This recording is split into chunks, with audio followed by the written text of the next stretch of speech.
I'm Owen Jensen. Tonight on EWTN News Nightly, a towering figure remembering the life and legacy of Australian Cardinal George Pell. Cardinal George Pell, the former prefect of the Vatican Secretariat for the Economy, died unexpectedly on Tuesday evening, January the 10th in Rome, at the age of 81, after suffering complications following hip replacement surgery. What was he like? EWTN News Correspondent Colm Flynn interviewed Cardinal Pell for the last time in the wake of the late Pope Benedict XVI's death. Your Eminence, what was your initial reaction when you heard that Pope Benedict XVI had passed away? I was very sad. As a matter of fact, I was surprised how sad I was. I knew he was sick. I knew he was dying. I was rather pleased because I thought I'd heard that he'd rallied and was disconcerting the experts and going to live a little bit longer. But I'd known him well enough. I admired what he was about. I thought he was very good for the church. And so it was sad to see another wonderful stage in church history ending. When people look back at his papacy, one of the highlights they point to was World Youth Day in Australia when you were cardinal there in Sydney. What are your memories of that? Well, we Australians, we Catholic Australians would certainly say that. And we believe he's being buried in the chasuble that he used in World Youth Day in Australia. But whether that's Australian propaganda or not, we're not completely sure. It really impressed the great majority of Australians who are not particularly religious, but open.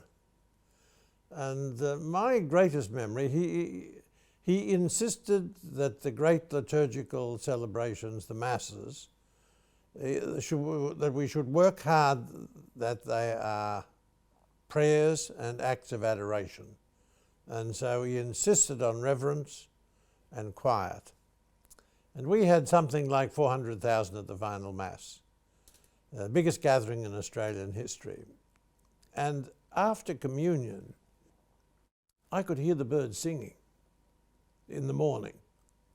It was so there was perfect quiet for the prayer after communion. It was a wonderful moment of recollection and adoration and prayer.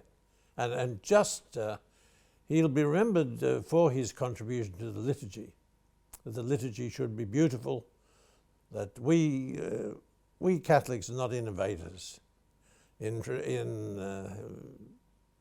liturgy. We're people of tradition. The rites go back to the time of Christ.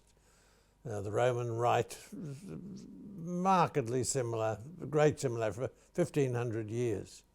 80% of the prayers in the Mass, in the Roman Missal are over 1,000 years old.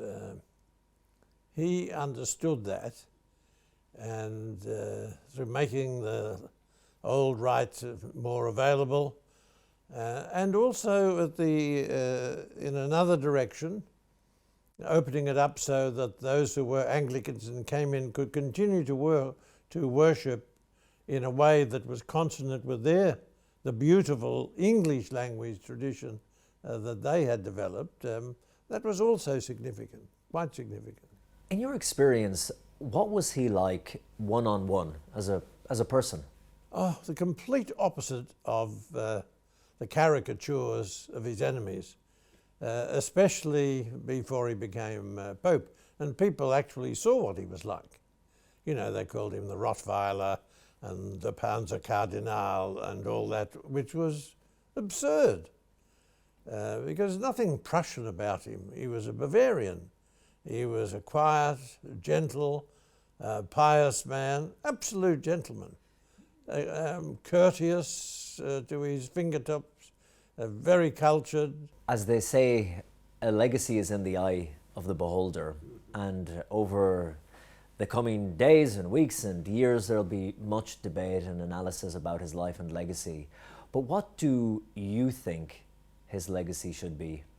Well, you see, he died Principally, well, he died, from old age, but he was Pope. Now, what's the role of the Pope? It's not to be the great Catholic preacher, it's not to be the big television star. Most popes in history had nothing like the theatrical and public leadership capacities of John Paul II.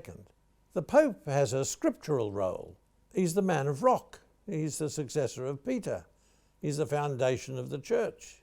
He's the guarantor that the people in the pews are receiving the same teachings that the Christ and the apostles gave, and that the unity of the church, 3 or 4 billion Catholics, is built around the figure of Christ and the apostolic tradition.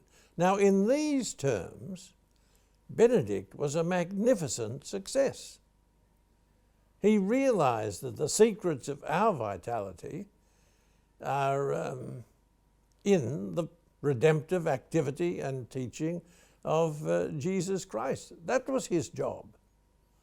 Now, he wasn't the greatest administrator, greatest executive, not a natural politician, not a backslapper as in the Irish-American tradition, but he did what he was supposed to, and that is to strengthen the faith of his brothers.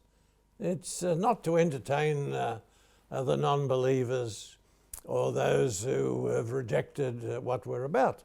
They're an important constituency. We must try to reach them. But what is important is to reassure the people in the pews. And he did that. And of course, the people are coming in their tens of thousands from the churchgoers to pay him tribute. Finally, if you were to summarize Pope Benedict as a person and his papacy in one word, what would it be? Well, then let me give 2 words. A Christian disciple. Cardinal George Pell, thank you very much. Good.